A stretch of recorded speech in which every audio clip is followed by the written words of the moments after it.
The rotor blades cut through the Afghan morning air like deadly whispers, and Lieutenant Sarah Martinez pressed her face against the small window of the Black Hawk helicopter, watching the rugged landscape blur beneath them. At 26, she was one of the youngest intelligence analysts ever deployed to Forward Operating Base Chapman.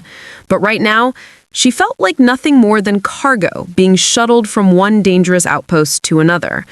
Her stomach churned, not from the turbulence, but from the mission briefing she'd received just hours before. Before we jump back in, tell us where you're tuning in from, and if this story touches you, make sure you're subscribed, because tomorrow I've saved something extra special for you. The pilot's voice crackled through her headset. ETA 15 minutes to LZ Bravo. She glanced toward the cockpit, catching a glimpse of the man who'd barely spoken 2 words to her during pre-flight. Chief Warrant Officer Jake Reaper Harrison was a legend among the Special Operations community, a Navy SEAL who'd transitioned to aviation after a mission in Syria left him with shrapnel in his left leg. The limp was barely noticeable, but it had ended his days of direct action operations. Instead of leaving the teams, he'd become one of the most skilled rotary-wing pilots in the Navy's arsenal, specializing in the kind of high-risk insertions and extractions that kept other operators alive. Sarah had read his file, 3 silver stars, 2 bronze stars with V device for valor, and a Navy Cross that came with a story so classified that even her top-secret clearance couldn't access the details. What she could access painted a picture of a man who'd spent 15 years perfecting the art of war, and who now spent his time ferrying people like her, desk jockeys and intelligence weenies, to places where real warriors did real work. The mission she was heading to should have been routine. Intelligence suggested that a high-value target and Taliban commander responsible for coordinating attacks against coalition forces was holed up in a compound roughly 8 clicks from their destination. Sarah's job was simple: analyze the signals intelligence, confirm the target's identity through electronic surveillance, and coordinate with the strike team to ensure they had the right man before they moved in. It was the kind of work she'd done dozens of times before, always from the safety of an operations center surrounded by computer screens and air conditioning. But this time was different. This time, budget constraints and operational demands meant she'd be working from a temporary forward position, a hastily constructed observation post that was little more than a fortified tent with a satellite uplink. And this time, instead of being surrounded by an entire base full of security, she'd have a protection detail of exactly 4 Marines and 1 very reluctant Navy SEAL pilot who'd clearly viewed babysitting duty as beneath his pay grade. The landscape below began to change as they approached their destination. The brown, dusty plains gave way to more mountainous terrain, dotted with small villages and agricultural areas that had been fought over for decades. Sarah could see the scars of previous conflicts: abandoned Soviet-era equipment rusting in the sun, crater marks from airstrikes that had long since been filled in by wind and weather, and the occasional burned-out shell of what had once been someone's home. "LZ coming up," Harrison's voice cut through her observations. "Stay strapped in until we're fully down. This area's been quiet for the past week, but that doesn't mean much out here." Sarah nodded, though she knew he couldn't see her from his position in the pilot's seat.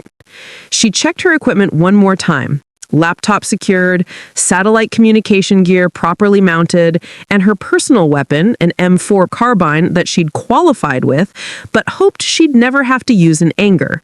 The rifle felt foreign in her hands, a reminder that intelligence work in a combat zone was very different from the analysis work she'd done stateside. As the helicopter began its descent, Sarah caught her first glimpse of LZ Bravo. It wasn't much to look at. A cleared area roughly the size of a football field, surrounded by rocky outcroppings that would provide some natural cover. A small cluster of military vehicles sat at one end of the landing zone, and she could see several figures in desert camouflage uniforms moving purposefully around what looked like a command tent. The Black Hawk settled onto the dusty ground with a solid thump, and Harrison immediately began his post-landing checklist. "Welcome to paradise," he said dryly, over the intercom. "Try not to get yourself killed while you're here. I'd prefer not to have to explain to your commanding officer why I brought you back in pieces." Sarah unbuckled her harness and gathered her gear, trying to project a confidence she didn't entirely feel. She'd spent years preparing for field deployments, but there was a difference between training and reality that no amount of classroom instruction could fully bridge. The dust kicked up by the rotor wash stung her eyes as she climbed down from the helicopter, and the heat hit her like a physical blow. The Marines who comprised her security detail were already moving her equipment toward the observation post, a structure that looked even less impressive up close than it had from the air. Gunnery Sergeant Mike Rodriguez, the team leader, approached her with a crisp salute. "Lieutenant Martinez, welcome to our little slice of nowhere. We've got your workstation set up and ready to go. Intelligence reports suggest our target should be moving sometime in the next 12 hours, so we'll want to get you online as soon as possible." Behind him, Harrison was securing his aircraft, methodically going through the shutdown procedures that would keep the Black Hawk ready for immediate departure if the situation went sideways. Despite his earlier dismissive comments, Sarah noticed that he moved with the kind of professional precision that came from years of operating in hostile environments. Every action was deliberate, every movement calculated to maintain maximum readiness. The observation post was a testament to military ingenuity and the ancient art of making the best out of a terrible situation. What had looked like a simple tent from the air revealed itself to be a sophisticated piece of engineering: reinforced walls that could stop small arms fire, a camouflage net system that made it virtually invisible from above, and enough electronic equipment to coordinate operations across half of Afghanistan. Sarah spent the first hour getting her systems online and familiarizing herself with the local tactical situation. The signals intelligence picture was complex. Multiple radio networks operating in the area, satellite phone communications that appeared and disappeared like ghosts, and the constant background chatter of coalition forces coordinating their own operations. Her job was to sort through all of that electronic noise and find the specific patterns that would indicate their high-value target was moving. Harrison had been unusually quiet during the setup process, staying close to his helicopter and maintaining what appeared to be a careful distance from the intelligence operations.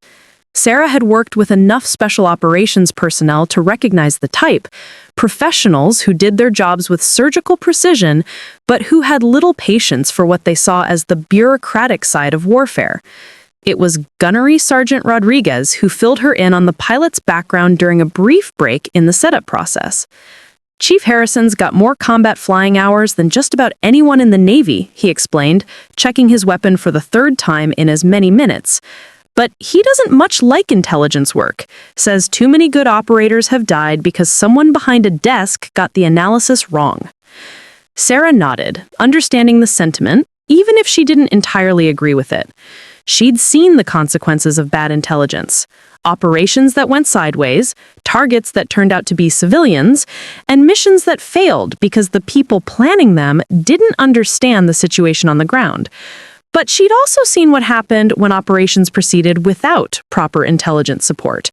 The results were usually catastrophic. Her first break in the electronic surveillance came around 1400 hours. A series of brief radio transmissions in Pashto, encoded but following a pattern she'd seen before in previous operations. Someone was coordinating movement, and the timing suggested it might be connected to our target. She began the painstaking process of triangulating the source of the transmissions, using the sophisticated direction-finding equipment that had been pre-positioned around the observation post. "Got something," she called out to Rodriguez, who immediately appeared at her workstation. Multiple radio transmissions originating from a location approximately 6 clicks northeast of here. The communications pattern matches what we'd expect from a coordinated movement, and the timing correlates with intelligence reports about our target's planned activities. Rodriguez studied the data sheet compiled, his experienced eye quickly grasping the implications. "This puts them right in the area where we expected them to be. How confident are you in the location?" 85%, Sarah replied, continuing to monitor the radio frequencies for additional transmissions. I need at least 2 more data points to get that number higher, but the initial positioning looks solid. What she didn't mention was the nagging feeling that something about the communications pattern wasn't quite right. The transmissions were a little too convenient, a little too easy to intercept and decode. In her experience, Taliban commanders who had survived years of coalition operations were usually more careful about their communication security. Harrison appeared at her shoulder, moving with the kind of silent approach that marked him as someone who'd spent years sneaking up on enemies. "How long before you can confirm the target's exact location?" he asked, his voice carrying an urgency that hadn't been there earlier. "Depends on whether they continue transmitting," she replied, glancing up at him. "Why? Are we on a compressed timeline?" Weather report shows a storm system moving in from the west. Harrison pointed toward a bank of clouds that was building on the horizon. "If that hits us before we can extract, we're going to be stuck here for at least 12 hours, maybe longer. And this position isn't designed for extended operations." Sarah looked at the approaching weather, then back at her intelligence picture. The mathematics of the situation were becoming clear. They needed to identify and locate the target quickly, coordinate with the strike team for immediate action, and be ready to extract before the weather made helicopter operations impossible. "I can compress the timeline," she said, making rapid adjustments to her surveillance equipment. "But it means accepting a higher degree of risk in the target identification process. We might move on someone who isn't actually our high-value target." Rodriguez exchanged a look with Harrison, the kind of wordless communication that passed between experienced operators who'd worked together before. "What's the risk assessment?" Rodriguez asked. "Right now, I'd put target probability at 70%. Give me another hour of surveillance and I can get that to 95 or better. But if that weather system moves faster than predicted, then we're all spending the night in a position that was designed for a 4-hour operation," Harrison finished. He studied the approaching clouds with the kind of professional assessment that came from years of making split-second decisions about weather and flying conditions. "I can handle moderate weather, but if that turns into a full storm system, we're grounded until it passes." Sarah found herself caught between the competing demands of thoroughness and operational necessity. Her training emphasized the importance of accurate intelligence, but her experience told her that perfect information was a luxury that combat operations rarely afforded. The question was whether 70% certainty was good enough to justify potentially risking the lives of the strike team. The decision was taken out of her hands by a sudden burst of radio activity. Multiple transmissions, all originating from the same general area she'd been monitoring, but with a level of communication discipline that immediately caught her attention. Someone was coordinating a complex movement, and they were doing it with the kind of professional efficiency that suggested military training. "This is it," she said, rapidly triangulating the new transmissions.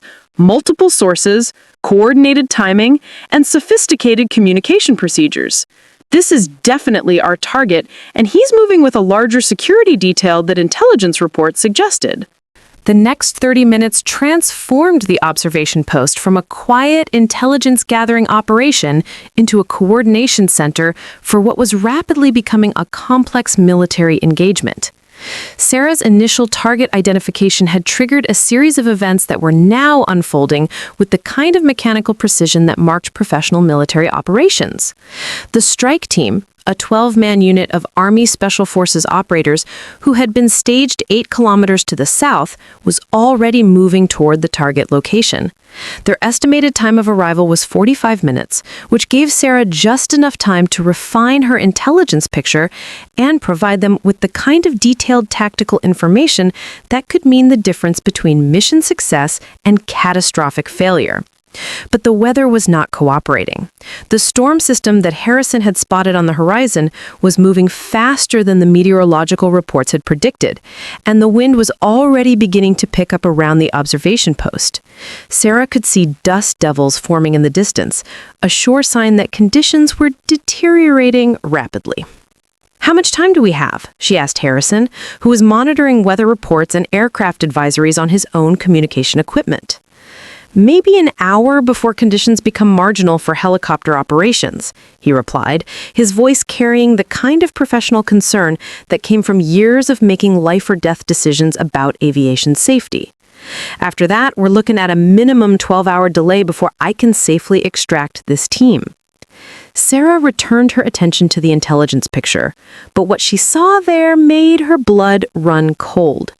The communications pattern she'd been monitoring had changed, and not in a way that suggested normal operational movement. Instead, the radio traffic had taken on the characteristics of a unit that was preparing for combat. Short, coded transmissions that indicated weapons checks, position reports, and coordination for what appeared to be a planned engagement. "Rodriguez," she called out, her voice tight with concern, "I need you to look at this." The Marine gunnery sergeant appeared at her workstation within seconds, his experienced eye immediately grasping what the intelligence displays were showing him. "They're not just moving," he said quietly. "They're positioning for an attack." Sarah nodded, rapidly cross-referencing the radio traffic with known Taliban tactical procedures. The communications pattern suggests they're coordinating a complex ambush, multiple positions, coordinated timing, and what appears to be heavy weapon support. "Ambush of what?" Rodriguez asked, but even as he spoke, the implications were becoming clear to both of them. The strike team, somehow their target had become aware of the incoming Special Forces operators and was positioning his forces to engage them, whether through compromise of communications, local intelligence networks, or simple operational awareness. The high-value target they'd been hunting had turned the tables and was now hunting them. Harrison joined the conversation, drawn by the obvious urgency in their voices. "What's the situation?" "Our target knows the strike team is coming," Sarah said, rapidly updating her intelligence assessment. "He's positioning his forces for a coordinated ambush that will hit our guys when they're most vulnerable, during their approach to the target compound." The implications of the situation were stark. 12 Special Forces operators are walking into what appears to be a carefully planned ambush, and the deteriorating weather conditions meant that close air support and medical evacuation would be limited or impossible. The only way to warn them was through radio communications that might themselves be compromised. "Can we reach them?" Harrison asked, already moving toward his helicopter. "Negative," Rodriguez replied, checking his communication equipment. "They're operating under radio silence protocols until they reach the target area. Standard procedure for this type of operation." Sarah stared at her intelligence displays, her mind racing through the tactical possibilities. The strike team would be approaching the target compound from the south, following a route that would take them through a narrow valley that provided excellent concealment, but also created perfect conditions for an ambush. If the Taliban forces were positioned correctly, they could engage the Special Forces operators from multiple directions while preventing them from withdrawing to safety. "How much time do we have before the strike team reaches the ambush area?" Harrison asked. Sarah checked her tactical displays and cross-referenced them with the strike team's planned route of approach. 25 minutes, maybe 30 if they're moving cautiously. "And how long until this weather system grounds my aircraft?" Harrison glanced toward the approaching storm clouds, now visibly darker and moving with obvious speed toward their position. 40 minutes, maximum. The mathematics of the situation were becoming clear, and none of the variables were favorable. They had perhaps 25 minutes to warn a strike team that was operating under radio silence, prevent an ambush that could result in significant American casualties, and do it all while maintaining their own security in a position that was never designed for extended operations. "There's one option," Harrison said quietly, his voice carrying the kind of careful deliberation that marked someone who was considering a course of action that involved significant personal risk. "I can take the Black Hawk and intercept the strike team before they reach the ambush area, low-level approach, minimal radar signature, and radio them once I'm close enough for secure communications." "Negative," Rodriguez replied, checking his communication equipment. "They're operating under radio silence protocols until they reach the target area. Standard procedure for this type of operation." Sarah stared at her intelligence displays, her mind racing through the tactical possibilities. The strike team would be approaching the target compound from the south, following a route that would take them through a narrow valley that provided excellent concealment, but also created perfect conditions for an ambush. If the Taliban forces were positioned correctly, they could engage the Special Forces operators from multiple directions while preventing them from withdrawing to safety.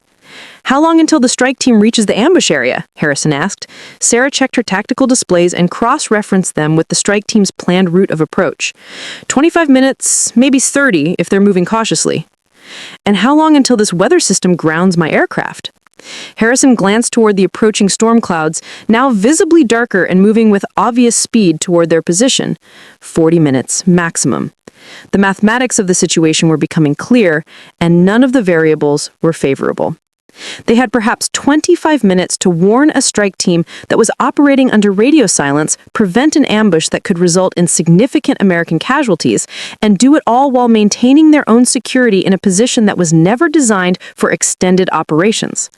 "There's one option," Harrison said quietly, his voice carrying the kind of careful deliberation that marked someone who was considering a course of action that involved significant personal risk. "I can take the Black Hawk and intercept the strike team before they reach the ambush area. Low-level approach, minimal radar signature, and radio them once I'm close enough for secure communications." "Negative," Rodriguez replied, checking his communication equipment. "They're operating under radio silence protocols until they reach the target area. Standard procedure for this type of operation." Sarah stared at her intelligence displays, her mind racing through the tactical possibilities.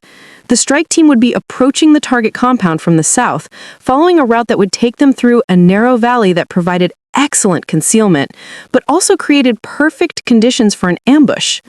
If the Taliban forces were positioned correctly, they could engage the Special Forces operators from multiple directions while preventing them from withdrawing to safety. "How much time do we have before the strike team reaches the ambush area?" Harrison asked. Sarah checked her tactical displays and cross-referenced them with the strike team's planned route of approach. 25 minutes, maybe 30 if they're moving cautiously. "And how long until this weather system grounds my aircraft?"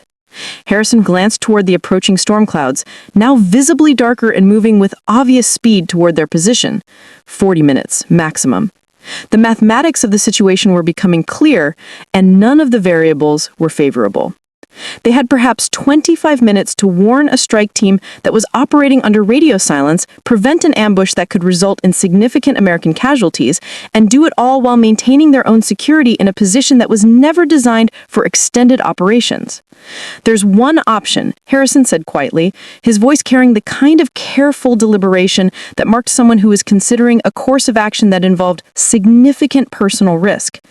"I can take the Black Hawk and intercept the strike team before they reach the ambush area.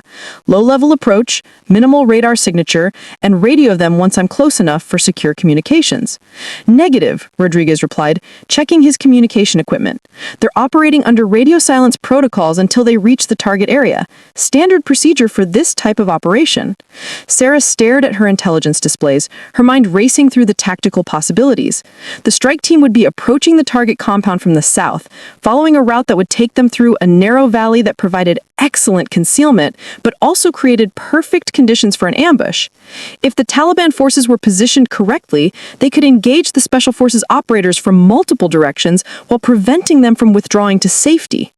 "How much time do we have before the strike team reaches the ambush area?" Harrison asked. Sarah checked her tactical displays and cross-referenced them with the strike team's planned route of approach. 25 minutes, maybe 30 if they're moving cautiously. "And how long until this weather system grounds my aircraft?" Harrison glanced toward the approaching storm clouds, now visibly darker and moving with obvious speed toward their position. 40 minutes, maximum. The mathematics of the situation were becoming clear, and none of the variables were favorable.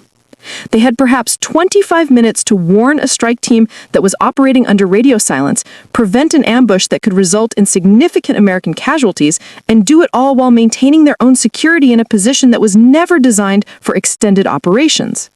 "There's one option," Harrison said quietly, his voice carrying the kind of careful deliberation that marked someone who was considering a course of action that involved significant personal risk.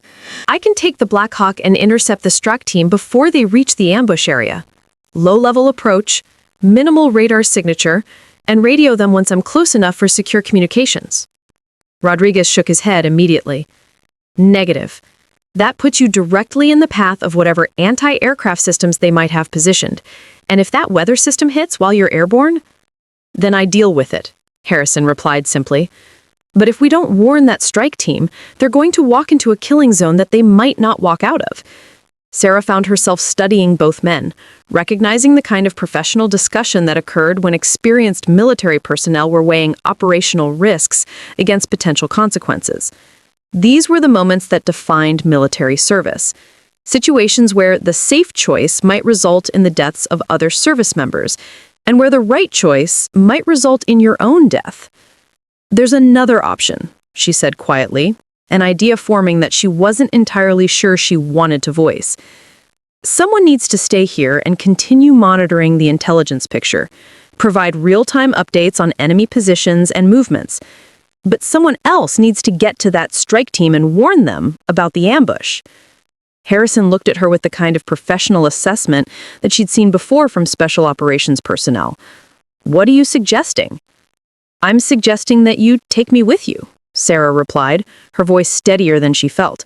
I can monitor the intelligence picture from your aircraft, provide real-time updates during the flight, and coordinate with the strike team once we make contact.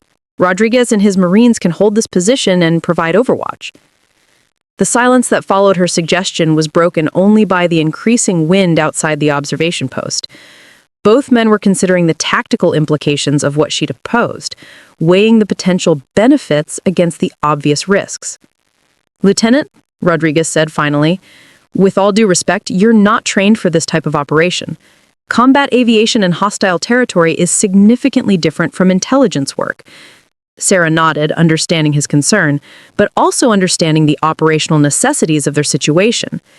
You're right, Gunny, I'm not trained for combat aviation, but I am trained to analyze intelligence in real time and coordinate with special operations forces. And right now, that might be exactly what this mission needs.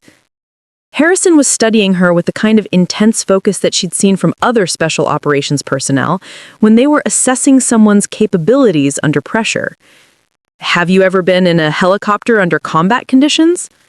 No, Sarah replied honestly, but I've been under fire before, and I understand the operational requirements of coordinating intelligence support during combat operations. The wind outside was getting stronger, and Sarah could see dust beginning to swirl around the observation post. Time was running out, and they all knew it. In perhaps 15 minutes, they would need to make a decision that would determine not only the success or failure of the mission, but potentially the lives of 12 Special Forces operators who were walking unknowingly toward an ambush. If we do this, Harrison said slowly, you understand that there's no guarantee we make it back. Combat aviation is unpredictable under the best circumstances, and these aren't the best circumstances. Sarah nodded, understanding exactly what he was telling her. She also understood that 12 American soldiers were about to walk into a trap and that she might be the only person in a position to prevent it. Chief, she said quietly, I understand the risks, but I also understand what happens if we don't take those risks. The decision was made in the span of 3 heartbeats. Harrison looked from Sarah to Rodriguez, then back toward his helicopter, which was already being buffeted by increasingly strong winds. The professional calculation was simple. 12 Special Forces operators were walking into an ambush, and conventional communication methods weren't going to reach them in time. Someone had to take the risk. Rodriguez, can you hold this position with your Marines? Harrison asked, already moving toward his flight gear. Affirmative, the gunnery sergeant replied without hesitation. We'll maintain surveillance and provide overwatch for as long as possible. But Chief, if that weather system hits while you're airborne, then we'll deal with it, Harrison said, strapping on his survival vest and checking his sidearm. Lieutenant, grab whatever equipment you absolutely need for intelligence monitoring. Everything else stays here. Sarah rapidly gathered her essential gear, portable satellite communication device, ruggedized laptop with intelligence software, and her personal weapon. Her hands moved with practiced efficiency, but her mind was racing through the implications of what they were about to attempt. She'd trained for combat situations, but there was a significant difference between training exercises and flying directly into a potential combat zone aboard an aircraft that would be outnumbered and outgunned if they encountered enemy forces. Harrison was already conducting his pre-flight inspection with the kind of rapid efficiency that marked him as someone who'd performed emergency launches under hostile conditions. Every movement was deliberate and professional, checking systems and equipment with the thoroughness that kept aircrew alive in combat zones. "Listen carefully," he said, as Sarah climbed into the co-pilot seat, a position she'd never occupied in a military aircraft. "I need you to monitor 3 things during this flight: intelligence reports about enemy positions, weather conditions, and radio communications from the strike team. If you see anything, and I mean anything, that suggests we're flying into an ambush or that conditions are deteriorating faster than expected, you tell me immediately." Sarah nodded, strapping herself into the unfamiliar seat and trying to orient herself to the bewildering array of instruments and controls that surrounded her. The co-pilot position in a Black Hawk was designed for someone with extensive aviation training, not an intelligence analyst who'd never flown anything more complicated than a commercial airliner. "What do you need me to do if we encounter enemy fire?" she asked, checking her equipment one more time. Harrison glanced at her as he initiated the engine start sequence. "You keep monitoring intelligence and communications. I'll handle the flying and the defensive measures. Your job is to make sure we have the most current information about what we're flying into." The turbine engine spooled up with a rising whine that seemed to blend with the increasing wind noise outside. Sarah could feel the aircraft vibrating as Harrison completed his pre-flight checklist, and she tried to focus on the technical aspects of what they were doing, rather than the inherent risks of flying directly into a potential combat engagement aboard an aircraft that would be outnumbered and outgunned if they encountered enemy forces. "Rodriguez, this is Harrison. We're departing in 60 seconds. Continue monitoring intelligence frequencies and be prepared to relay any changes in the tactical situation." "Roger that, Chief," came the immediate reply. "Weather report shows the storm system is accelerating. Estimate 40 minutes before conditions become unsuitable for flight operations." Harrison acknowledged the transmission and turned to Sarah. "Last chance to change your mind, Lieutenant. Once we lift off, we're committed to this course of action." Sarah looked through the aircraft's windscreen toward the approaching storm clouds, then back at Harrison. In his eyes, she could see the kind of professional assessment that came from years of making split-second decisions about life and death. He wasn't questioning her courage. He was giving her one final opportunity to make a rational decision about the risks they were about to take. "I'm committed," she said, surprised at how steady her voice sounded. "Let's go warn those operators." The Black Hawk lifted off with a surge of power that pressed Sarah back into her seat. Harrison immediately turned toward the south, flying at low altitude to minimize their radar signature and reduce the chances of being detected by enemy forces. The landscape rushed past beneath them, a blur of brown earth and rocky outcroppings that provided natural concealment for both friendly and enemy forces. Sarah activated her portable intelligence equipment, immediately beginning to monitor the radio frequencies that would provide early warning of enemy activity. The communication picture was complex and constantly changing. Multiple Taliban networks operating in the area, coalition forces coordinating their own operations, and the background electronic noise that characterized a modern battlefield. "How long until we reach the strike team's position?" she asked, trying to orient herself using the tactical displays on her equipment. 12 minutes at our current speed and altitude," Harrison replied, his attention divided between flying the aircraft and monitoring the tactical situation. Sarah continued monitoring the intelligence picture, but what she saw there was increasingly concerning. The radio traffic she'd identified earlier as preparation for an ambush was intensifying, with multiple coordinated transmissions suggesting that Taliban forces were not just positioning for an ambush, but were actively tracking the movement of American forces in the area. "Harrison," she said, her voice tight with concern, "I'm seeing communication traffic that suggests they're tracking our movements.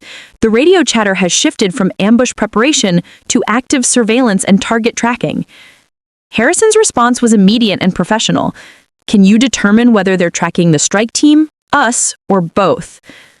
Sarah made rapid adjustments to her directing finding equipment, trying to isolate the specific communications that were providing targeting information to Taliban forces.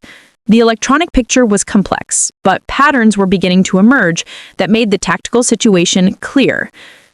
"Both," she said, quietly. "They've got spotters positioned along the strike team's route of approach, and I'm seeing radio traffic that suggests they are aware of our aircraft. We're flying into a coordinated engagement that's larger than we initially assessed." The implications of what she was telling him were significant. They weren't just attempting to prevent an ambush, they were flying directly into a battlefield where Taliban forces had established multiple, overlapping fields of fire and were prepared to engage both ground and air targets. Harrison's response was characteristically direct. Options. Sarah studied her intelligence displays, rapidly calculating the tactical possibilities. The mathematics of the situation were becoming increasingly unfavorable. Multiple enemy positions, coordinated defensive fire, and deteriorating weather conditions that would limit their options for maneuvering and extraction. "We can abort," she said, voicing the option that both of them were considering. Return to the observation post, wait for the weather to clear, and coordinate a different approach to warning the strike team, which results in 12 Special Forces operators walking into a prepared ambush, Harrison replied, maintaining course toward the south. "Or we continue the mission," Sarah continued, "knowing that we're flying into a coordinated engagement where the enemy has prepared positions and is expecting us." Harrison was quiet for a moment, his attention divided between flying the aircraft and processing the tactical information she was providing. She could see him making the kind of professional calculation that mark experienced special operations personnel, weighing immediate risks against potential consequences, tactical advantages against strategic objectives. "Third option," he said finally, "we modify our approach. Instead of flying directly to the strike team's position, we use the terrain to mask our approach and coordinate with them using burst transmissions once we're close enough for secure communication." Sarah studied her tactical displays, considering the possibilities. The terrain in the area provided excellent concealment for low-level flight operations, but it also created natural choke points where enemy forces could concentrate their fire. It was the kind of tactical problem that required balancing stealth against speed, concealment against communication requirements. "That could work," she said, making rapid calculations about communication ranges and terrain masking. "But it extends our time in the target area, and with this weather system moving in—" "I know," Harrison replied, banking the aircraft toward a rindshrine that would provide concealment from enemy observation posts. "But it's the only option that gives us a reasonable chance of warning the strike team without flying directly into a prepared ambush." The modified approach took them through a series of valleys and ridgelines that provided natural concealment from enemy observation posts, but also required Harrison to demonstrate the kind of precision flying that had made him a legend among special operations aviators. The Black Hawk swept through the terrain at altitudes that seemed impossibly low, following the contours of the landscape with a precision that suggested years of experience in hostile territory. Sarah found herself gripping her harness as the aircraft banked sharply around a rocky outcropping, the rotor blades seeming to pass within feet of the canyon walls. Through her headset, she could hear Harrison's steady breathing and the occasional radio transmission from other coalition forces operating in the area, but his flying remained smooth and professional despite the challenging conditions. 2 minutes to initial contact point, Harrison announced, his voice calm despite the complexity of what they were attempting. "I need you to prepare a burst transmission for the strike team. Keep it brief, encrypted, and focused on the essential information they need to avoid the ambush." Sarah rapidly composed a message that would convey the critical intelligence without providing information that could be useful to enemy forces monitoring their communications. The message needed to be brief enough to minimize their electronic signature, but detailed enough to give the Special Forces operators the information they needed to survive. "Strike Team Alpha, this is Overwatch. Intelligence indicates coordinated ambush preparation in your target area. Multiple enemy positions with heavy weapon support. Recommend immediate route deviation to secondary approach corridor. Acknowledge when able." "Message ready," she reported, her finger poised over the transmission key. Harrison was navigating through a particularly narrow canyon, the rotor blades churning up dust and debris as they passed between rocky walls that seemed to close in around them. Sarah could see his intense concentration as he managed the complex balance of speed, altitude, and direction required to avoid both terrain and enemy detection. "Contact in 30 seconds," he announced. "Prepare for immediate transmission and be ready to receive their response." The Black Hawk emerged from the canyon system into a broader valley, and Sarah could see the terrain features that marked the strike team's planned route of approach. Through her intelligence equipment, she could also see the electronic signatures that indicated Taliban forces were positioned exactly where her analysis had predicted. Multiple locations with overlapping fields of fire that would have turned the Special Forces approach into a killing zone. "Contact now," Harrison said, and Sarah immediately transmitted the burst message. The response was almost immediate. "Overwatch, this is Strike Team Alpha. Confirm intelligence about ambush positions. Request detailed tactical picture and recommended alternate approach." Sarah felt a surge of relief that the communication had been successful, but she also understood that they were now committed to providing ongoing intelligence support for what was rapidly becoming a complex combat engagement. The strike team needed more than just a warning.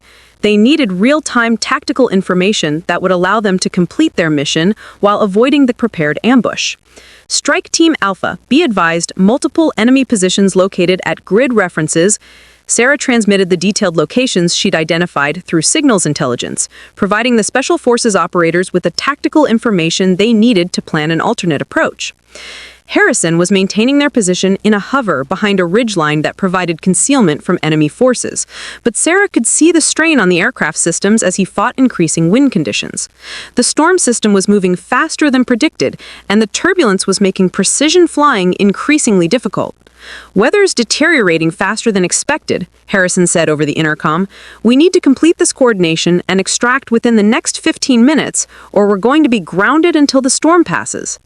Sarah continued monitoring the intelligence picture while coordinating with the strike team, but what she was seeing suggested that the tactical situation was becoming increasingly complex. The Taliban forces weren't just positioned for a static ambush, they were actively maneuvering in response to the changed circumstances, repositioning their forces to counter the strike team's modified approach. "Harrison, we've got a problem," Sarah said, studying the patterns of radio traffic on her intelligence displays. "The enemy forces are adapting. They're repositioning to counter the alternate route we recommended to the strike team." Harrison's response was immediate and professional. "How much time do we have before they complete their repositioning?" Sarah made rapid calculations based on the movement patterns she was observing. "Maybe 10 minutes before they have the alternate route covered with the same kind of coordinated fire that they had prepared for the original approach." The mathematics of the situation were becoming impossible. The strike team needed time to approach their target using the alternate route, but the enemy forces were repositioning faster than the Special Forces operators could move through the difficult terrain. And the deteriorating weather conditions meant that air support and extraction were becoming increasingly problematic. "Options?" Harrison asked, the same question he'd posed earlier, but with increased urgency as the tactical situation continued to deteriorate. Sarah studied her displays, trying to find a tactical solution that would give the strike team the time they needed to complete their approach, while preventing the Taliban forces from repositioning to counter their movement. The answer, when it came to her, was both simple and terrifying. "We become the diversion," she said quietly. "If we can draw their attention away from the strike team's alternate approach route, we can give our guys the time they need to get into position." Harrison was quiet for a moment, processing the implications of what she was suggesting. "That means revealing our position and accepting engagement from multiple enemy positions with heavy weapons support." "I know," Sarah replied, her voice steadier than she felt, "but that's the only way to give the strike team the tactical advantage they need." Harrison was making rapid calculations about aircraft performance, defensive capabilities, and the tactical requirements of what she was proposing. Sarah could see him weighing the risks against the potential consequences, the kind of professional decision-making that had kept him alive through years of special operations. "If we do this," he said slowly, "there's no guarantee we survive the engagement, and if we don't survive, the strike team loses their intelligence support and overwatch capability." Sarah understood exactly what he was telling her. They would be trading their own safety, and potentially their lives, for the tactical advantage that might allow 12 Special Forces operators to complete their mission and return home safely. "Strike Team Alpha, this is Overwatch," she transmitted. "Be advised, we are going to provide diversion to enable your approach. Maintain communication discipline and execute on my signal." The response was immediate. "Overwatch, negative. Do not compromise your position for our benefit. We can find another approach." Sarah looked at Harrison, seeing in his expression the kind of determination that had made him a legend among Special Operations Forces. This was the moment that defined military service, the point where personal safety became secondary to the mission and the lives of fellow service members. Strike Team Alpha, mission takes priority. Execute alternate approach on my signal. Overwatch out. Harrison was already maneuvering the aircraft into position for what they both knew might be their final tactical move. Lieutenant, I need you to monitor our defensive systems and be prepared to coordinate our extraction if we survive the initial engagement. Sarah nodded, rapidly familiarizing herself with the aircraft's defensive systems display. The Black Hawk was equipped with sophisticated countermeasures designed to defeat incoming missiles and coordinated ground fire, but she knew that no defensive system was perfect, especially when facing multiple enemy positions with prepared fields of fire. Initiating diversion in 30 seconds, Harrison announced over the radio. Strike Team Alpha, begin your approach when you see us draw enemy fire. The next 30 seconds stretched into what felt like hours. Sarah could feel her heart pounding as Harrison positioned the aircraft for maximum visibility to enemy forces while maintaining the best possible defensive posture. Through her intelligence equipment, she could monitor the radio chatter from Taliban positions as they began to realize that an American helicopter was operating in their area. Contact, Harrison said simply, and the Black Hawk emerged from behind the ridge line in full view of the enemy positions. The response was immediate and overwhelming. Multiple muzzle flashes erupted from concealed positions throughout the valley, and Sarah could hear the distinctive crack of bullets passing close to the aircraft. Harrison immediately initiated evasive maneuvers, the Black Hawk dancing through the air with a combination of raw power and precision that demonstrated why he was considered one of the Navy's most skilled combat pilots. Taking fire from multiple positions, Harrison reported over the radio, his voice calm despite the chaos erupting around them. Strike Team Alpha, you have your window. Execute, execute, execute. Sarah monitored her intelligence displays while trying to ignore the tracer rounds that were lighting up the air around their aircraft. The radio chatter from Taliban positions had shifted into the rapid, excited transmissions that indicated they were engaging what they saw as a high-value target. More importantly, the communications pattern showed that they were concentrating their attention on the helicopter rather than monitoring for ground movement in other areas. Missile launch, Sarah called out, seeing the distinctive infrared signature on her defensive systems display. SAM inbound from the northeast. Harrison's response was instantaneous. The aircraft dropped toward the valley floor while dispensing chaff and flares, the countermeasures creating a brilliant display of light and electronic interference designed to confuse the incoming missile's guidance system. Sarah felt her stomach drop as the Black Hawk plummeted toward the ground, pulling out of the dive at what seemed like the last possible moment. The missile detonated somewhere behind them, close enough to rock the aircraft, but not close enough to cause damage. Through her headset, she could hear the steady tone that indicated their defensive systems were tracking multiple threats, and she realized that they were facing the kind of coordinated anti-aircraft engagement that had been planned specifically to deal with coalition aircraft. Harrison, she said, her voice tight with concern, I'm seeing indications of additional SAM systems coming online. They've got more firepower positioned in this area than intelligence reports suggested. Harrison was fighting both the aircraft and the weather now, as the approaching storm system was creating turbulence that made precision flying increasingly difficult. She could see him working the controls with the kind of intense concentration that marked a pilot who was operating at the absolute limits of both human and mechanical capability. Strike Team Alpha, this is Overwatch. What's your status? Overwatch, Strike Team Alpha, we are 2 minutes from target. Maintain diversion for 90 more seconds, then recommend immediate extraction. 90 seconds? Sarah looked at Harrison, seeing in his expression the same determination she'd observed throughout the mission. They had committed to providing the strike team with the tactical advantage they needed, and they would maintain that commitment regardless of the personal cost.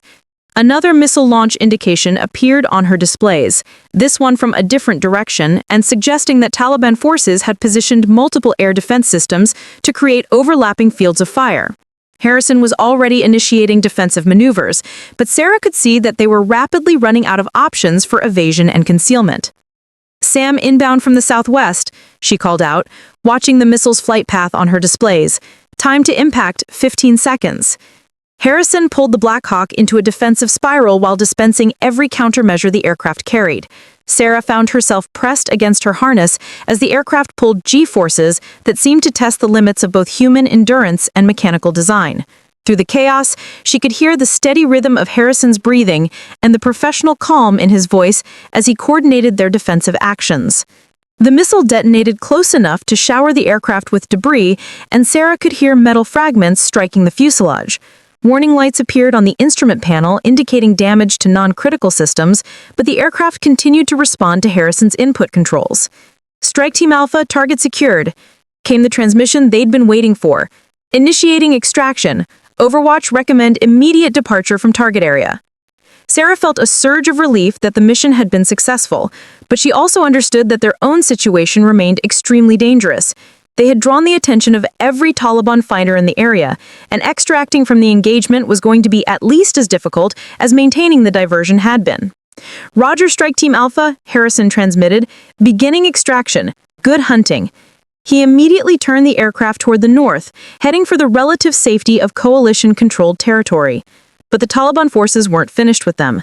Sarah could see on her displays that enemy units were attempting to track their movement and coordinate additional engagements along their projected flight path. Multiple enemy units repositioning to intercept our extraction route, she reported, rapidly analyzing the tactical picture. They're trying to establish additional ambush positions between us and friendly territory. Harrison was pushing the aircraft to maximum speed while staying as low as possible to avoid radar detection. The storm system was now close enough that Sarah could see lightning in the distance, and the turbulence was making their flight increasingly difficult. How much longer do we need to maintain the observation post? She asked, trying to calculate whether they could outrun the repositioning enemy forces. 8 minutes at current speed, he replied, assuming we don't encounter any additional obstacles. But even as he said it, Sarah could see on her intelligence displays that additional obstacles were exactly what they were going to encounter. Taliban forces throughout the area were coordinating their movement, attempting to establish multiple engagement zones that would prevent the Black Hawk from reaching safety. The next 8 minutes were going to determine whether their successful diversion of enemy attention would allow them to return home, or whether they would pay the ultimate price for giving the strike team the tactical advantage they had needed. Sarah checked her equipment one more time, ensuring that she could continue providing intelligent support for what was rapidly becoming a running battle between their aircraft and every Taliban fighter in the region. Through the approaching storm clouds, she could see the distant lights that marked the location of the observation post and safety. But between them and that safety lay 8 minutes of some of the most dangerous flying either of them had ever experienced. The extraction flight became a deadly game of three-dimensional chess, with Harrison using every feature of the terrain to mask their movement while Sarah provided real-time intelligence about enemy positions and movements. The Taliban forces had responded to their diversion with a level of coordination that suggested this wasn't a hastily organized response, but rather a carefully planned engagement designed to exploit the tactical situation. Contact bearing 270, Sarah called out, identifying a new threat on her displays. Looks like a technical with a mounted heavy machine gun positioned to intercept our current flight path. Harrison immediately adjusted course, taking them through a narrow canyon that provided concealment, but also limited their options for maneuvering if they encountered additional threats. The aircraft's engines were operating at maximum power, pushing the Black Hawk through the increasingly turbulent air as the storm system continued to approach. How much fuel do we have? Sarah asked, realizing that their extended engagement and high-speed extraction were consuming fuel at rates significantly higher than normal flight operations. Enough to get home, Harrison replied, his attention focused on navigating through the canyon system while monitoring for additional threats, assuming we don't encounter any more significant delays. But delays were exactly what they encountered. As they emerged from the canyon system, Sarah's intelligence displays showed multiple enemy units had positioned themselves along their most direct route back to the observation post. The Taliban forces weren't just reacting to their movement, they were anticipating it, positioning their fighters to create a series of engagement zones that would force the Black Hawk to either fight through concentrated fire or take increasingly circuitous routes that would consume additional fuel and time. They're hurting us, Sarah realized, studying the pattern of enemy movements on her displays. They're not trying to engage us directly. They're trying to force us into a specific area where they can concentrate their firepower. Harrison processed this information while continuing to fly the aircraft through increasingly difficult conditions. The storm system was now close enough that they were experiencing significant turbulence, and visibility was beginning to deteriorate as dust and debris were kicked up by the approaching weather front. "Where are they trying to drive us?" he asked, banking around another rocky outcropping.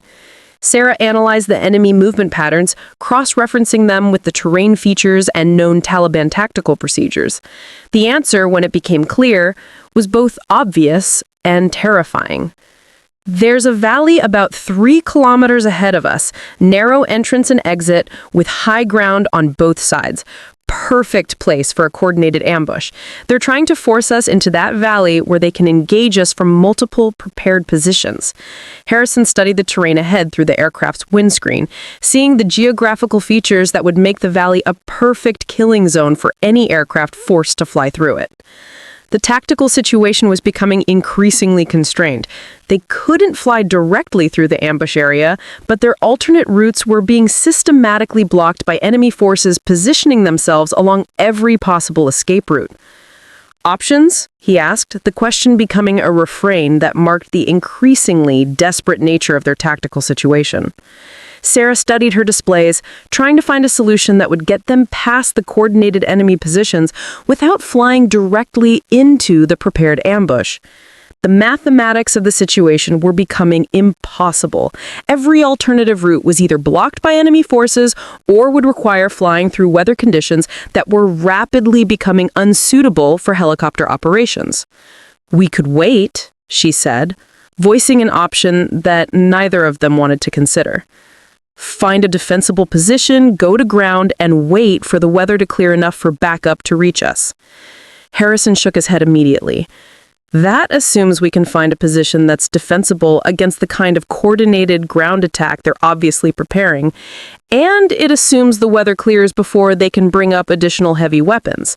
Sarah understood his reasoning. They were flying a single aircraft against what appeared to be a coordinated force of significant size, and the storm system would prevent any coalition reinforcements from reaching them for at least 12 hours. Going to ground would mean accepting a siege situation that they couldn't win. "There's another option," Harrison said slowly, his voice carrying the kind of careful deliberation that marked someone who was considering a course of action that involved significant risk. "We go through the valley, but we do it on our terms instead of theirs." Sarah looked at him, trying to understand what he was proposing. "Explain." "They're expecting us to fly through the valley at low altitude, following the terrain to avoid detection. Instead, we go high and fast, use the storm system to mask our approach, and punch through before they can coordinate effective fires." Sarah considered the tactical implications of what he was suggesting. Flying at high altitude would make them visible to enemy forces throughout the area, but it would also reduce the time they spent in the engagement zone and limit the enemy's ability to concentrate their fire. The approaching storm system would provide some concealment, but it would also create flying conditions that were marginal for helicopter operations. "That's going to put us directly in the path of the worst weather," she said, checking the meteorological displays, "and it assumes their air defense systems can't engage targets at altitude." "I know," Harrison replied, continuing to climb as they approached the valley system. "But it's the only option that gives us a reasonable chance of getting through without being destroyed by coordinated ground fire." Sarah checked her intelligence displays one more time, confirming the positions of enemy forces throughout the valley. What she saw there convinced her that Harrison's assessment was correct. Flying at low altitude through the valley would be suicide, while the high-altitude approach offered at least a chance of survival. "Do it," she said, strapping herself more securely into her seat as Harrison prepared for what would essentially be a high-speed dash through the heart of the enemy's defensive positions. The Black Hawk climbed rapidly toward the storm clouds, the aircraft shaking from turbulence as they entered the edge of the weather system. Sarah could see lightning flashing in the distance, and the rain was beginning to reduce visibility significantly. Through her intelligence equipment, she could monitor the radio chatter from Taliban positions as they realized that the American helicopter was not going to follow their expected flight path. "Contact in 30 seconds, Harrison announced, his voice calm despite the complexity of what they were attempting. "I need you to monitor for missile launches and coordinate our defensive measures." Sarah focused on her displays, watching for the distinctive signatures that would indicate surface-to-air missile launches. The enemy forces below had repositioned themselves for an engagement at low altitude, and she wasn't sure how quickly they could adapt to engage a target that was approaching from a different direction and at a different altitude. The answer came within seconds of their appearance over the valley. Multiple missile launch indications appeared on her displays simultaneously, confirming that the Taliban forces had positioned air defense systems throughout the area and were prepared to engage targets at multiple altitudes. "Multiple SAM launches," she called out, watching the missile tracks converge on their position. 5 missiles inbound from different positions. Harrison's response was immediate and professional. The Black Hawk dove toward the valley floor while dispensing countermeasures, using the terrain and the storm system to break the tracking locks of the incoming missiles. Sarah felt the aircraft shudder as they pulled G-forces that tested the limits of both human endurance and mechanical design. "Impact in 10 seconds, she warned, watching the missile tracks on her displays. Harrison pulled the aircraft into a defensive spiral while using the rocky outcroppings of the valley walls to mask their movement from additional missile systems. Sarah could see explosions erupting around them as the missiles detonated, some close enough to shower the aircraft with debris. The Black Hawk emerged from the missile engagement with warning lights illuminating across the instrument panel, but the aircraft was still responding to Harrison's control inputs. Sarah could hear alarms indicating damage to secondary systems, but the critical flight systems appeared to be functioning normally. "Damage assessment?" Harrison called out, his attention divided between flying the aircraft and monitoring the mechanical systems that kept them airborne. Sarah rapidly scanned the aircraft status displays while continuing to monitor for additional threats. "Multiple warning lights, but primary flight controls are responding normally. We've lost some secondary systems, but nothing that prevents continued flight operations." Harrison nodded, maintaining course toward the north while staying as low as possible to avoid additional missile engagements. They had successfully penetrated the enemy's coordinated defensive positions, but Sarah could see on her intelligence displays the Taliban forces throughout the area were repositioning to establish additional engagement zones along their projected flight path. "How much farther to the observation post?" she asked, trying to calculate whether they could outrun the repositioning enemy forces. 4 minutes at current speed, assuming we don't encounter any additional coordinated resistance." But even as he spoke, Sarah could see on her displays that additional resistance was exactly what they were going to face. The Taliban forces had demonstrated a level of coordination and tactical sophistication that suggested they had planned for exactly this type of engagement, and they weren't going to allow a damaged American helicopter to escape without making every effort to destroy it. "Contact bearing 090, Sarah called out, identifying another enemy position on her displays. "Looks like another missile system, positioned to engage targets approaching the coalition base area." Harrison immediately adjusted course, taking them on a more circuitous route that would avoid the missile system, but would also consume additional fuel and time. The storm system was now close enough that they were flying through intermittent rain squalls, and the visibility was degrading rapidly. "We're cutting this close," Harrison said, checking his fuel gauges while fighting increasing turbulence from the storm system.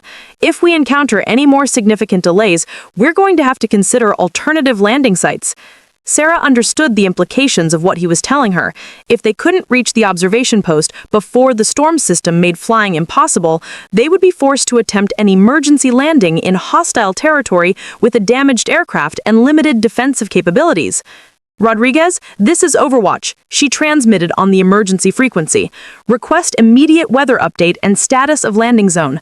The response was immediate. "Overwatch, Rodriguez, weather conditions are deteriorating rapidly. Estimate 10 minutes before conditions become unsuitable for flight operations. Landing zone is clear, but we're tracking multiple enemy units moving toward your position." Harrison processed this information while continuing to navigate through the increasingly difficult flying conditions. "We can make it," he said, more to himself than to Sarah.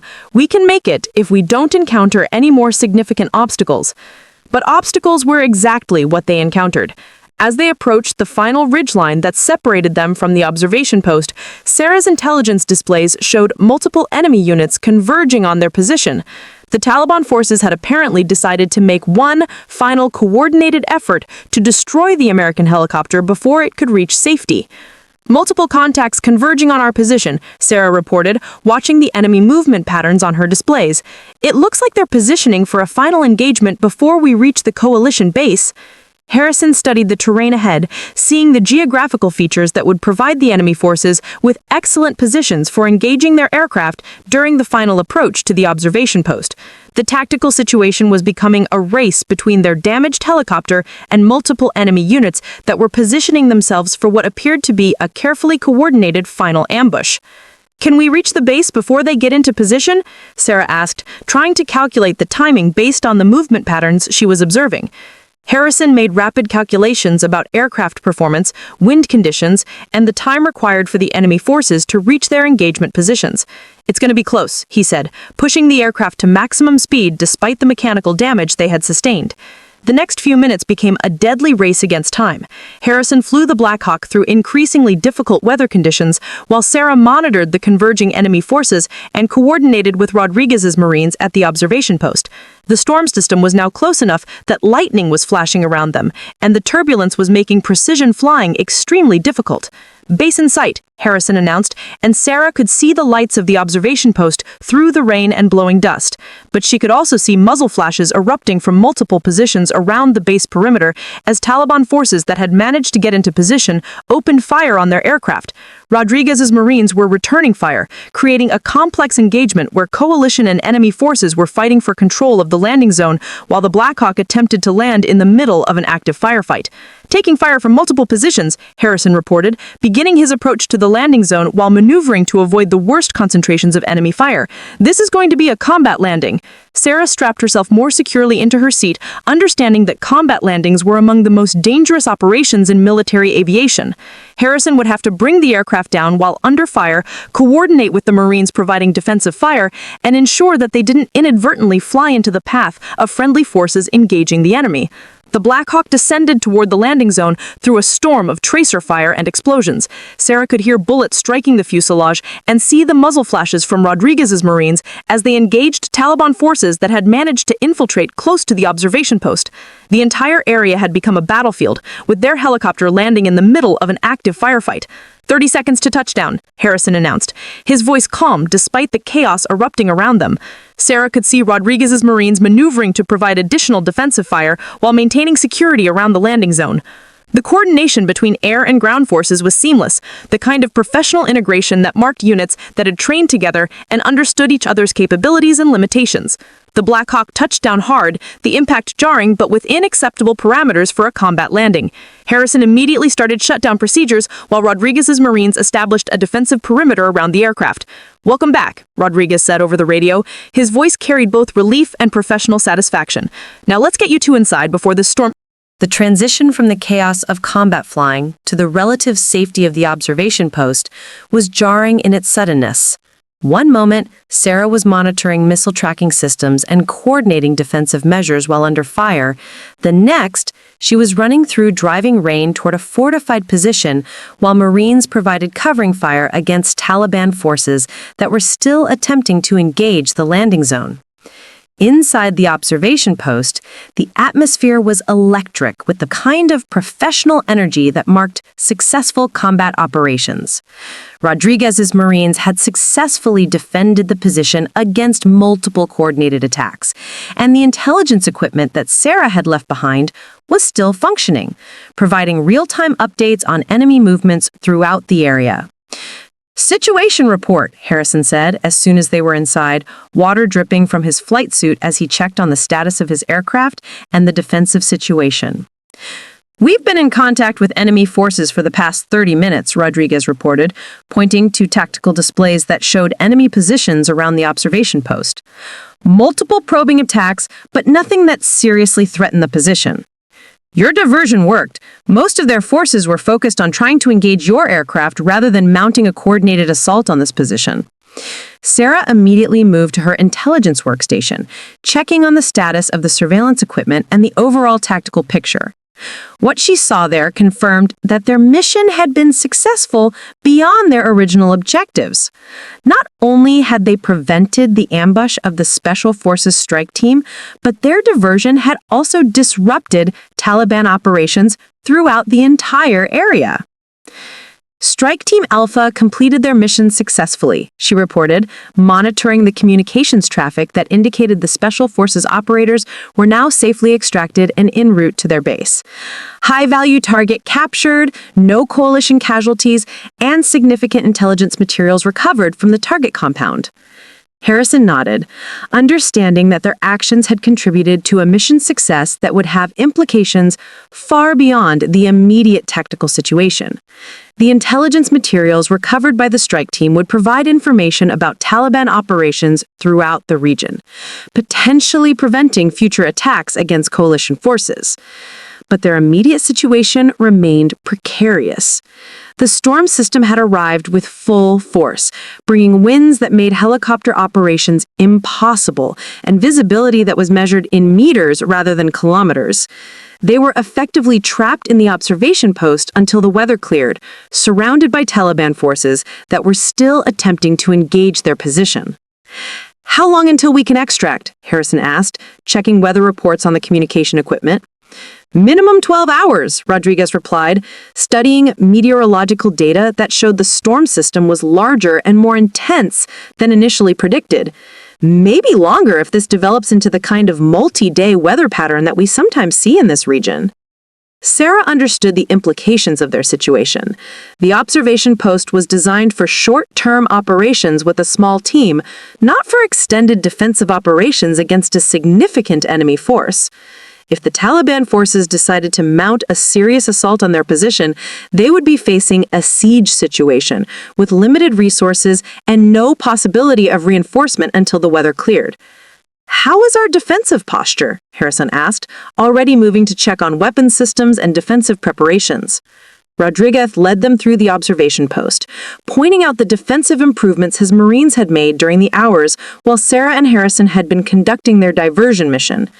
"We've got overlapping fields of fire covering all approaches, sufficient ammunition for sustained defensive operations, and communication equipment that allows us to coordinate with coalition forces once the weather clears." Sarah was impressed by the professionalism and thoroughness of the defensive preparations. Rodriguez's Marines had transformed what was essentially a temporary intelligence-gathering position into a formidable defensive strongpoint, using the terrain and available materials to create interlocking defensive positions that would make any assault on their position very costly for attacking forces. "What about our aircraft?" Harrison asked, concerned about the Black Hawk that represented their only means of extraction once the weather cleared. "Secured and under guard," Rodriguez replied. "My Marines have established a defensive perimeter around the landing zone, and we've got enough spare parts and maintenance equipment to handle minor repairs if necessary." Harrison nodded, but I could see the concern in his expression. The helicopter had sustained damage during their extraction flight, and without proper maintenance facilities, there was no guarantee that it would be capable of flight operations once the weather cleared. The next several hours passed with the kind of professional routine that marked experienced military personnel adapting to changing circumstances. Sarah continued monitoring intelligence frequencies, tracking enemy movements, and coordinating with coalition forces that were positioned to provide support once weather conditions improved. Harrison worked with Rodriguez's Marines to conduct maintenance on the helicopter, repairing the damage that had been sustained during their combat extraction. The storm outside continued with increasing intensity, bringing rain that turned the surrounding terrain into a muddy battlefield, and winds that made movement outside the observation post both difficult and dangerous. Through her intelligence equipment, Sarah could monitor Taliban radio traffic that indicated enemy forces were also taking shelter from the storm, but were maintaining positions around the observation post in preparation for renewed attacks once conditions improved. "They're not giving up," she reported during one of the regular situation briefings that Rodriguez conducted. "Radio traffic indicates they're treating this as a significant operational opportunity. They've committed substantial resources to this engagement, and they're prepared to maintain pressure on our position until the weather clears."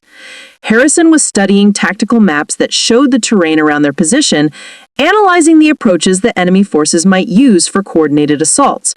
"What kind of numbers are we looking at?" Sarah checked her intelligence displays, cross-referencing radio traffic patterns with known Taliban organizational structures.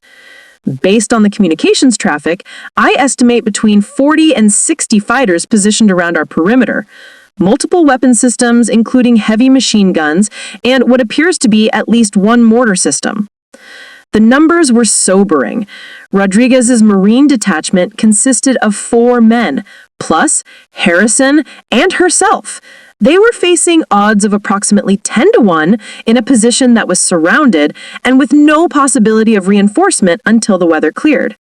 "We can hold," Rodriguez said, with the kind of quiet confidence that marked experienced infantry Marines. "The position is strong, we've got sufficient ammunition and supplies, and they'll have to cross open ground to reach us. It won't be easy for them." Harrison nodded, but I could see him making the kind of professional calculations that came from years of special operations experience. They could probably hold the position against direct assault, but their situation would become increasingly precarious if the Taliban forces decided to settle in for a prolonged siege. The real test would come when the weather cleared and they attempted to extract. The helicopter would be vulnerable during startup and takeoff procedures, and if Taliban forces had positioned anti-aircraft systems around the landing zone, their extraction could become as dangerous as their original diversion mission had been. The storm reached its peak intensity during the early morning hours, bringing winds that howled around the observation post and rain that turned the surrounding area into a landscape that seemed more like an alien planet than the mountains of Afghanistan. Sarah found herself taking shifts with the Marines, monitoring intelligence frequencies and defensive positions while trying to get enough rest to remain effective during what promised to be a challenging extraction operation once the weather cleared. It was during one of these overnight watches that she began to understand something that hadn't been apparent during the intensity of their earlier operations. Harrison wasn't just an exceptional pilot. He was someone who approached every aspect of military operations with the kind of methodical professionalism that made the difference between mission success and catastrophic failure. She watched him work with Rodriguez's Marines, sharing his knowledge of special operations procedures and helping them refine their defensive positions based on his experience with similar situations in other theaters of operation. Despite his earlier dismissive comments about intelligence work, he demonstrated a thorough understanding of how intelligence, aviation, and ground operations needed to integrate to achieve mission success. "You've done this before," she said during one of the brief quiet periods when they were both monitoring radio frequencies. Harrison glanced at her, his expression carrying the kind of professional assessment she had seen throughout their mission. "Done what?" "Been trapped in a defensive position, surrounded by enemy forces, waiting for weather to clear so you could extract." Harrison was quiet for a moment, his attention apparently focused on the radio traffic they were monitoring. "Somalia, 2019. Similar situation, except we were there for 3 days instead of 12 hours. Sarah understood that he was sharing information that was probably classified, giving her insight into the kind of experiences that had shaped his approach to military operations. "How did that one end?" "We held the position, completed the mission, and extracted with no coalition casualties," Harrison replied. "But it was close, closer than the situation." Sarah found herself wanting to know more about his background, but understanding that this wasn't the time or place for detailed personal conversations. Instead, she focused on the practical aspects of their current situation and the challenges they would face during extraction. "When the weather clears, what's our biggest vulnerability?" she asked. Harrison considered the question while checking his equipment and reviewing the tactical situation on the displays around them. "Startup and takeoff procedures," he said after a moment. "The helicopter needs about 3 minutes from engine start to being ready for takeoff. During that time, we're a stationary target that can't maneuver or defend itself effectively." Sarah understood the tactical implications of what he was describing. If Taliban forces had positioned anti-aircraft systems around the landing zone, they would have approximately 3 minutes to engage a target that couldn't move or take defensive measures. Options for reducing that vulnerability, she asked. Coordinated suppressive fire from Rodriguez's Marines, rapid startup procedures that compress the timeline, and immediate evasive maneuvers once we're airborne. But there's still going to be a window of vulnerability that we can't completely eliminate. Sarah nodded, understanding that extraction from a surrounded position was inherently risky, regardless of the defensive measures they could implement. The question was whether the risks were acceptable given the alternatives of remaining in the observation post indefinitely or attempting to extract on foot through terrain that was controlled by enemy forces. The storm began to show signs of weakening around 0400 hours, with the wind decreasing and the rain changing from the driving downpour that had characterized the peak intensity to the steady precipitation that indicated the weather system was beginning to move through the area. Sarah immediately began coordinating with coalition forces that were positioned to provide support once extraction became possible. Strike Team Alpha, this is Overwatch, she transmitted on the emergency frequency.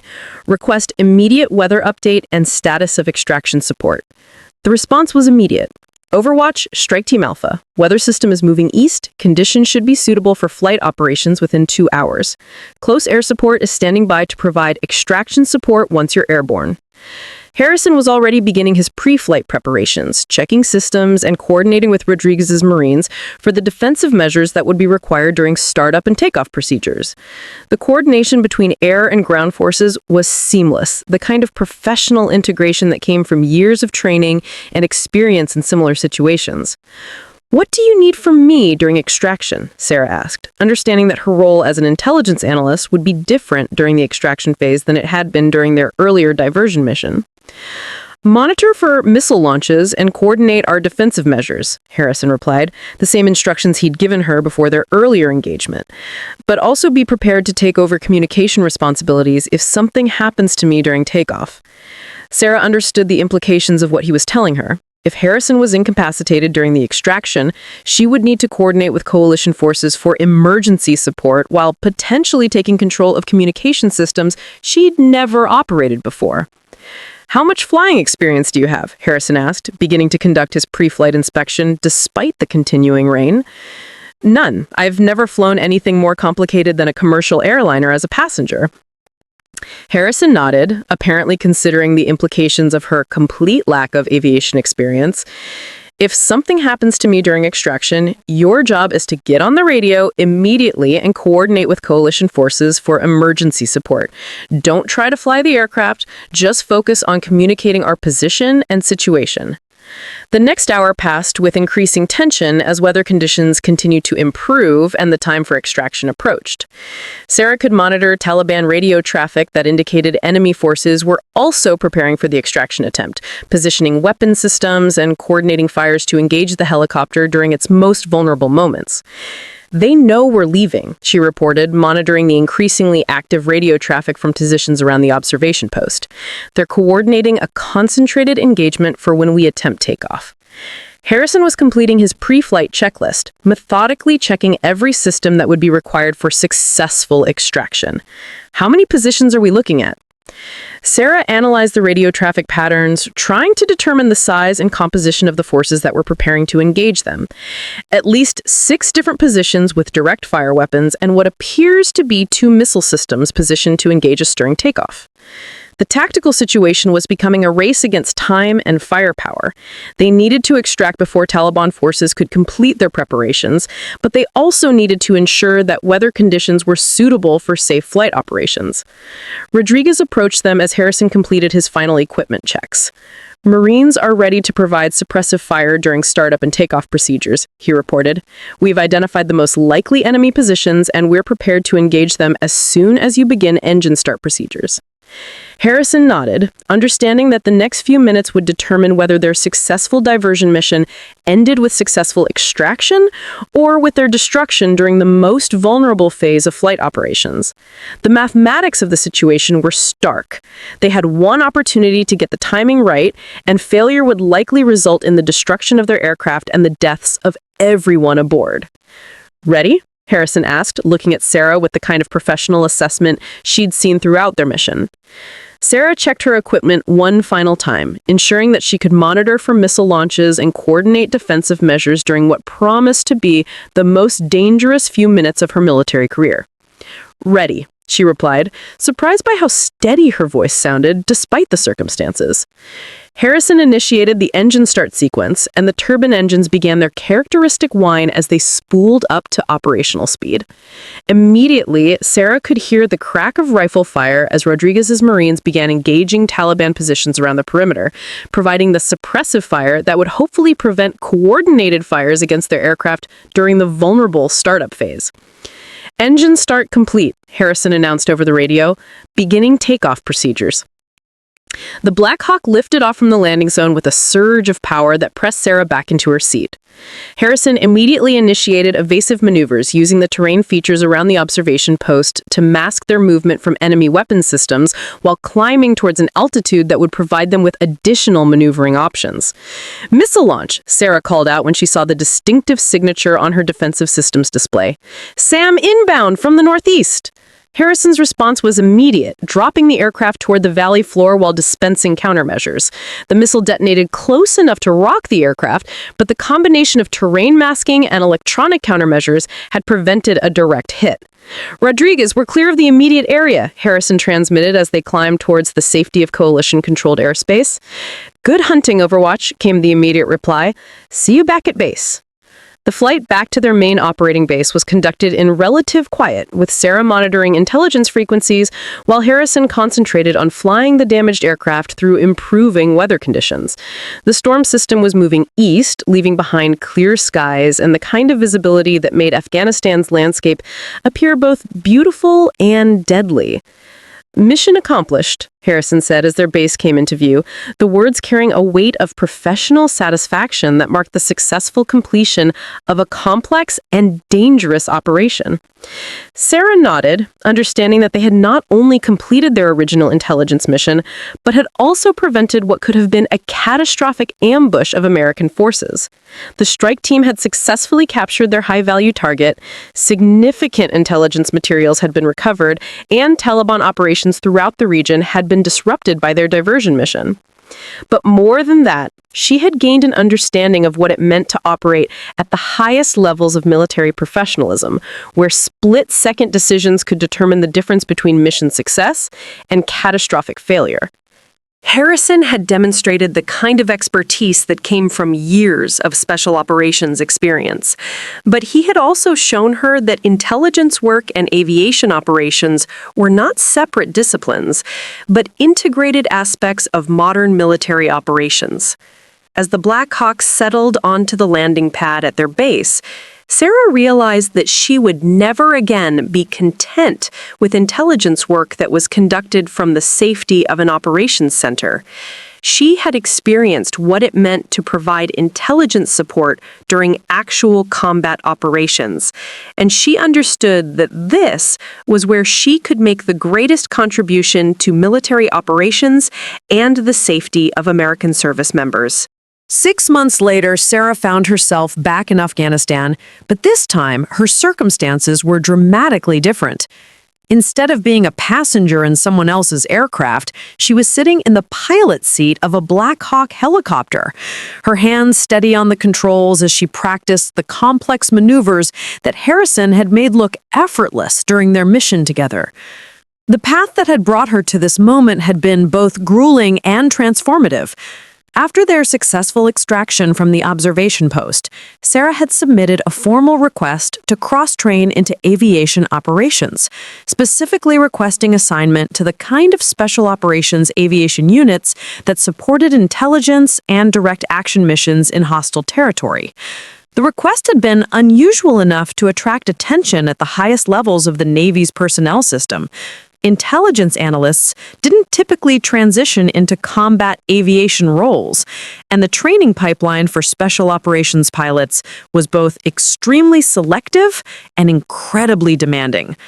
But Sarah's performance during the diversion mission had demonstrated capabilities that went beyond traditional intelligence work, and her recommendations from Harrison and Rodriguez had carried significant weight with the selection board. The training had been unlike anything she had ever experienced.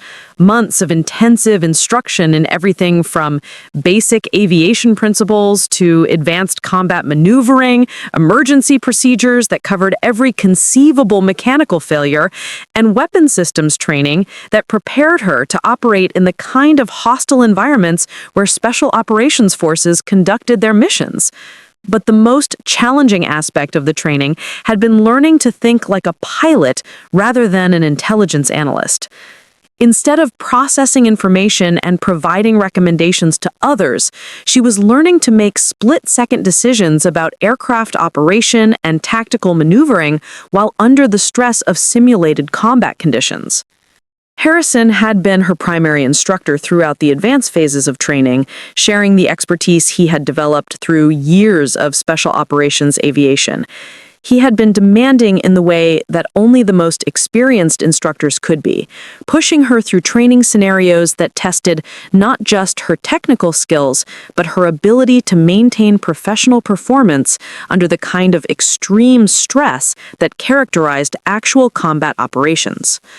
The difference between being a passenger and being a pilot, he had told her during one of their early training flights, is that passengers can focus on their specific mission requirements while trusting someone else to handle the aviation aspects. Pilots have to maintain situational awareness about everything: aircraft performance, weather conditions, tactical situation, communication requirements, and mission objectives, all simultaneously. Sarah had understood intellectually what he was telling her, but it had taken months of intensive training to develop the kind of integrated awareness that allowed her to operate effectively as both a pilot and an intelligence specialist. The combination of skills was unusual in military aviation, but it was exactly what was needed for the kind of complex missions that characterized modern special operations. Now, as she completed her final training flight before being certified for independent operations, Sarah reflected on how dramatically her career and her understanding of military operations had changed. The woman who had been a passenger in Harrison's aircraft 6 months earlier had been competent and professional, but she had also been limited by the boundaries of her specific expertise. The pilot who was now preparing to take command of her own aircraft had learned to integrate multiple disciplines into a comprehensive approach to military operations. "How does it feel?" Harrison asked over the intercom as she brought the helicopter in for a perfect landing at their training base. Sarah completed her post-flight checklist before responding, the procedures now automatic after months of intensive practice. "Different," she said finally. "It feels like I understand the complete picture in a way that I never did before." Harrison nodded as they secured the aircraft, understanding exactly what she meant. Intelligence work and aviation operations aren't separate things. They're different aspects of the same mission. The best special operations aviators understand intelligence requirements, and the best intelligence specialists understand operational limitations. Sarah had understood intellectually what he was telling her, but it had taken months of intensive training to develop the kind of integrated awareness that allowed her to operate effectively as both a pilot and an intelligence specialist. The combination of skills was unusual in military aviation, but it was exactly what was needed for the kind of complex missions that characterize modern special operations. Now, as she prepared to deploy with her new unit, Sarah reflected on how dramatically her career and her understanding of military operations had changed. The woman who had been a passenger in Harrison's aircraft 6 months earlier had been competent and professional, but she had also been limited by the boundaries of her specific expertise. The pilot who was now preparing to take command of her own aircraft had learned to integrate multiple disciplines into a comprehensive approach to military operations. "Any final advice?" she asked Harrison as they completed their equipment checks and prepared to leave the training facility. Harrison considered the question while reviewing the mission parameters for her upcoming deployment. Remember that every mission is different, but the principles remain the same. Maintain situational awareness, trust your training, and never hesitate to adapt your approach when circumstances change. Sarah nodded, understanding that he was giving her the same kind of professional guidance that had shaped his own career and had made possible their successful missions 6 months earlier. The advice was simple in concept, but complex in execution, requiring the kind of professional judgment that could only be developed through experience and training. As she prepared to deploy with her new unit, Sarah realized that her transformation from intelligence analyst to special operations aviator represented more than just a career change. It represented a fundamental shift in how she understood military service and her own capabilities. She was no longer someone who supported operations from a distance.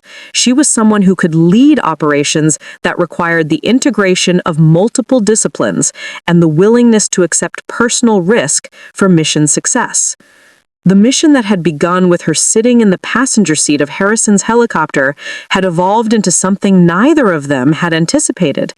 She had discovered capabilities she didn't know she possessed, and she had learned that the boundaries between different military specialties were often less important than the willingness to adapt and learn.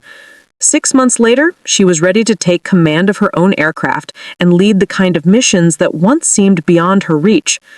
The woman who had once been just in the passenger seat was now fully qualified to put others behind the stick, sharing the expertise she had gained and continuing the cycle of professional development that defined the best military units. The transformation was complete, but Sarah understood that it was also just the beginning. Each mission would bring new challenges and new opportunities to develop her skills and contribute to the success of American military operations. She was no longer a passenger in her own career. She was the pilot, responsible for determining the course and ensuring that she and her crew reached their destinations safely. As her transport aircraft lifted off for her deployment to Afghanistan, Sarah looked through the window toward the training base where she had learned to fly and fight. In a few hours, she would be back in the same hostile territory where her transformation had begun. But this time, she would be there as a fully qualified special operations aviator, ready to face whatever challenges awaited her with the confidence that came from professional competence and hard-earned expertise. The circle was complete, but the mission continued, and Sarah Martinez, now Chief Warrant Officer Martinez, was ready for whatever came next. Up next, you've got 2 more standout stories right on your screen. If this one hit the mark, you won't want to pass these up. Just click and check them out.